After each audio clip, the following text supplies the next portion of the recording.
stop. Just stop what you're doing, because today I'm gonna be sharing probably what I would call the most important video I've ever published on my channel. And that is, can you work out in Crocs? Nothing shouts serious training like a Crocs Classic Clog. So today we're gonna be putting them to the test. I'm gonna be flipping these babies into sport mode and getting after it. I will see you guys for the post-workout breakdown. What we do here is go back.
So I don't think this is going to shock anybody, but Crocs, not a great shoe for lifting and training. I would suggest not wearing them at all for your training, and even if you're wearing them to the gym to warm up and you're using like lighter loads or bodyweight movements, I would suggest just putting on your training shoes, going barefoot, or however you train, but do not wear Crocs. So let's get serious for just a second and talk about why something like a Croc is not great for lifting. So the first and biggest reason is the stability that this is going to provide you when training. So let's talk about the context of lifting. Why is this problematic? So when you have shoes like this that are these thicker foams, rubber, whatever it might be, and they compress really easily, it's going to be harder to manage load through space and time while maintaining your balance. This is also why it's not a great idea to squat and deadlift in thick running shoes that have really soft midsoles. Because we are moving loads through space and time, it's going to be a lot harder for us to really root those feet and stabilize. So even in the deadlift set of the 455 that I did,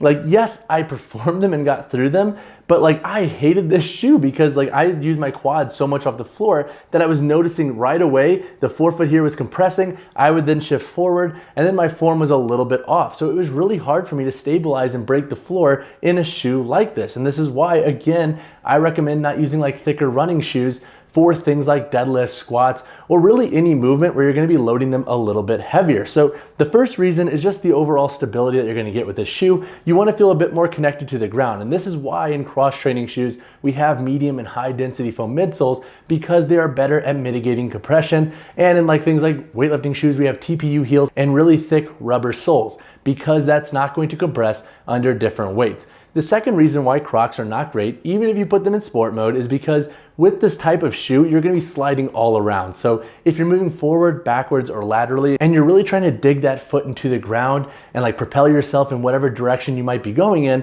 you're not gonna be able to do that in this shoe, and it's gonna be super uncomfortable. So circling back to our first point of stability, the overall sliding around in this shoe is gonna take away from the integrity of your movement and just make your movements not as sharp, and honestly take away from your balance, which could actually affect takeoff and landing phases in different exercises and movements. So that all being said, 2 reasons why Crocs are not a great idea for lifting, which you probably already knew. Hopefully you guys enjoyed this one. I wanted to put up kind of a more fun, sarcastic video with shoes, and it's breaks me out of my normal formal reviews and fitness content. So hopefully you enjoyed this one. If you did, drop a comment down below. Let me know. Hopefully I didn't make anybody upset by telling you that Crocs are a terrible shoe for working out and lifting. I don't think that should surprise anybody, but if it does, you know, drop a comment down below, let me know. And as always, guys, drop a like on the video, subscribe to the channel. I will see you in the next one.